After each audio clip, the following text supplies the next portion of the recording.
Good afternoon. My name is Dr. Clement Muka.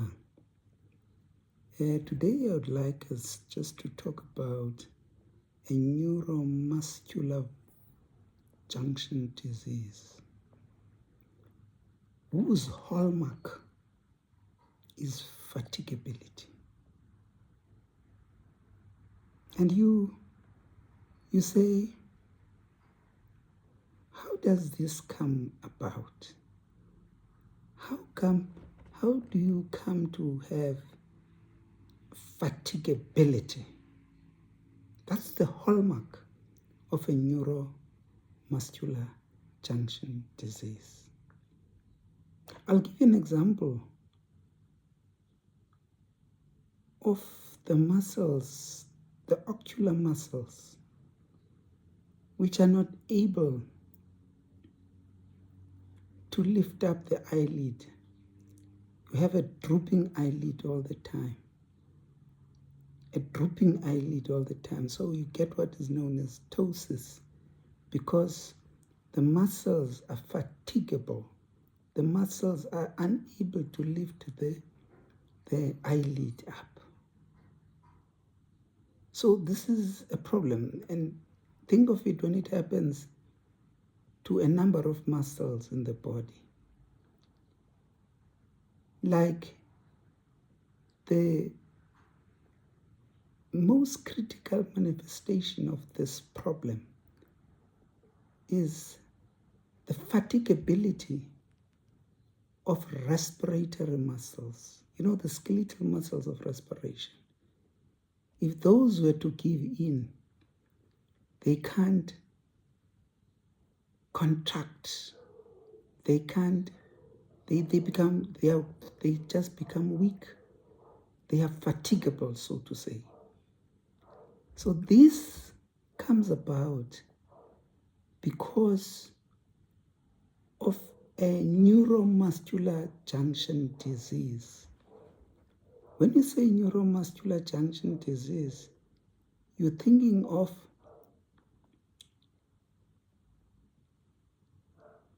presynaptic membrane and a postsynaptic membrane. In between these, there's a synaptic cleft.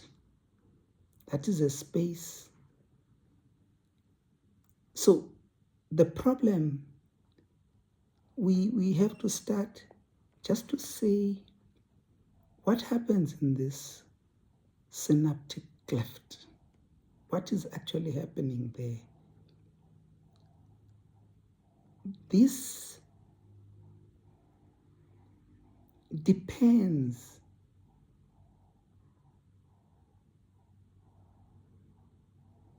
on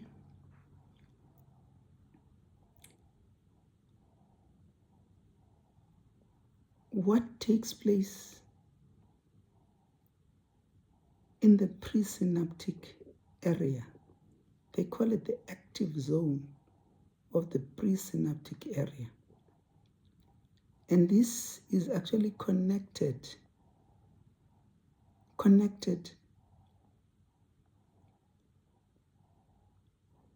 to a motor nerve. And a motor nerve brings about what is known as an action potential.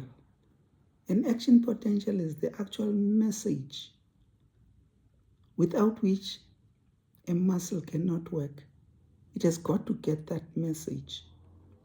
So this is known as the action potential because it has got, for a muscle to work, or for a muscle to work, there has to be calcium ions. But these calcium ions, they are in a calcium channel that is closed, and it needs to be opened in order to release the calcium.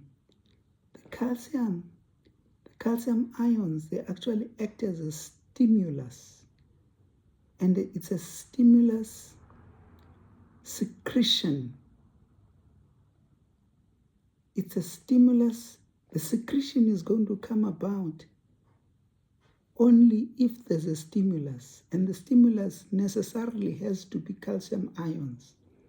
But these calcium ions are in a channel, a calcium channel. This calcium channel is actually voltage gated. It's a voltage gated calcium channel. In other words, to open it up so that the calcium ions should get out, and when the calcium ions get out, they are the ones which act as a stimulus, and the stimulus to secrete. So it's a stimulus secretion partnership. Stimulus secretion partnership. The secretion of what? Of a neurotransmitter. A neurotransmitter which has got to be released into the synaptic cleft, which is the region between the presynaptic membrane and the postsynaptic membrane.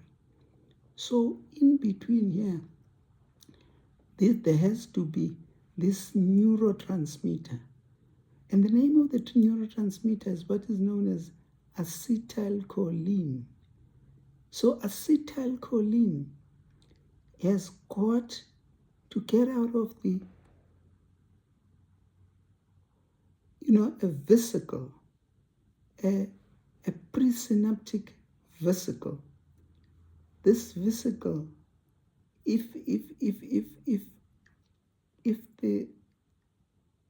is not activated. So if it is not activated, by what? By a stimulus. The stimulus is what?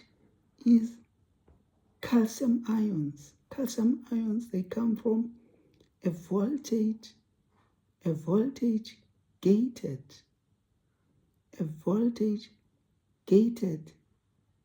channel. And what brings about the voltage? It is the action potential. It is the motor nerve depolarization coming to open the gate so that the calcium should get out of the channel and go to the vesicles, to the presynaptic vesicles.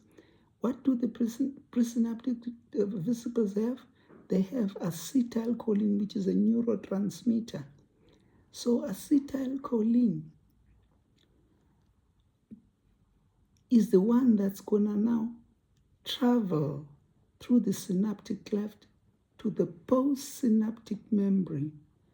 At the postsynaptic membrane, it's looking for nothing else, but it's looking for the nicotinic acetylcholine receptors.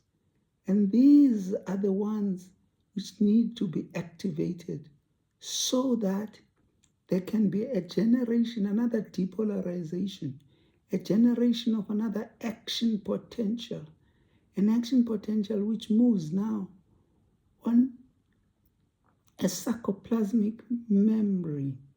And the sarcoplasmic membrane in particular has, the T tubules, and the T tubules are the ones which will make sure that a sarcoplasmic reticulum releases the calcium ions which are necessary for muscular contraction. Muscular contraction is not going to take place if this sarcoplasmic reticulum has not been activated by the T tubules. The T tubules they are the ones which receive the action potential so that they in turn activate the sarcoplasmic reticulum to release what? Calcium ions. These are the calcium ions which are needed for muscular contraction.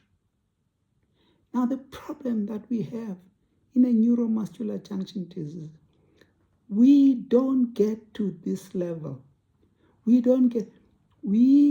were able to release our acetylcholine because we were able to activate it. How do you activate it? We activated it by release of calcium ions from a channel, a calcium ion channel. But this calcium ion channel has got it's voltage gated. It has got to be opened by actually introducing a voltage gradient. A voltage gradient which does what? Which is the one that is responsible for the release. If there's no, and this happens to, the calcium channel in the presynaptic, they're called L-type. The shape, the shape of the actual channel is L-type. They are the ones which will release the first calcium, the calcium that's gonna go straight to the presynaptic vesicles. And the presynaptic vesicles, what do? They release acetylcholine, a neurotransmitter, a very good neurotransmitter that will go actually, it will diffuse across the synaptic cleft from the presynaptic membrane to the postsynaptic membrane. This postsynaptic membrane has got what? Has got nicotinic acetylcholine receptors, and those are the ones we are targeting because those will sum up and be able to form an action potential which will move on the sarcoplasmic membrane. Sarcoplasmic membrane, why sarcoplasmic membrane? Because it has got the T-tubules which are connected to what? To the sarcoplasmic reticulum. Sarcoplasmic reticulum is the one that will release calcium ions which are necessary for contraction of the muscle. Now think of a situation now when these nicotinic acetylcholine receptors are not there.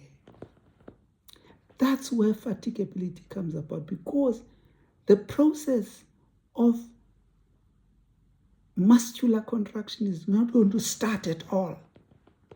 It's not going to start because in the postsynaptic membrane, the crucial part is the presence of nicotinic acetylcholine receptors.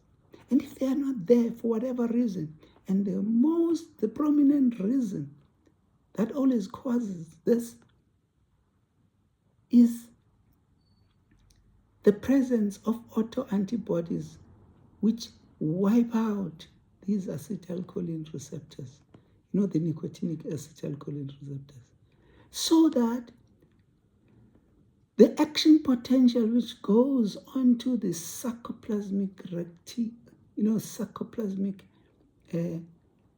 which goes on the sarcoplasmic membrane. Sarcoplasmic membrane having your T cell, the T-tubules. The T-tubules which are connected to what? Sarcoplasmic reticulum. That's the source of calcium ions for the contraction of the muscle. Now, if it's not there at all, because we call this condition myasthenia gravis. Myasthenia gravis, is a very good example of a neuromuscular junction disease which causes this fatigability. We say the hallmark of a neuromuscular junction disease is the presence of fatigability. The muscle just becomes, and you can think of it. Can a respiratory skeletal muscle, can it afford this?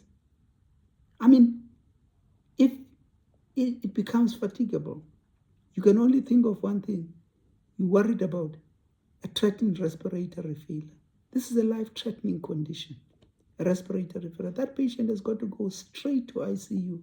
That patient has got to go straight to ICU, and that patient has got to get, endotracheal tubing, so that the patient can get, ventilation, mechanical ventilation. And that's the only thing that will save the patient. Because if the skeletal respiratory muscles are failing, the whole process does not start at all, because the postsynaptic nicotinic, receptors, acetylcholine receptors are just not there. They've been wiped out by what? By autoantibodies. This is an unfortunate set of circumstances. People do quite a number of things, because some people believe that the thymus gland has got B lymphocytes which are producing these autoantibodies, going against the what? The nicotinic acetylcholine receptors. This is bad. Some people, they get saved when they get, thymectomy. In the thymus gland is actually removed. The surgeons will have to come in and help, or maybe when there's thymoma, a tumor of the thymus gland, there's an activation of these beta lymphocytes which go against these. In fact, they produce these anti-acetylcholine receptors. They go against that. And we need the acetylcholine receptors, especially the nicotinic acetylcholine receptors. Remember, there are two types there. There's acetylcholine receptors, nicotinic acetylcholine receptors. You can have the muscarinic ones and the nicotine. But the ones that we are looking at now are the nicotinic ones, because those are the ones which must form an action potential which goes to the sarcoplasmic membrane and goes along the sarcoplasmic membrane, where it's going to find the B tubules, the T tubules, and the T tubules are the ones which are connected to the what? To the end, to the sarcoplasmic reticulum. Sarcoplasmic reticulum, what for? For the release of calcium ions, which are necessary for what? For muscular contraction. This does not happen when there's myasthenia gravis. Thank you.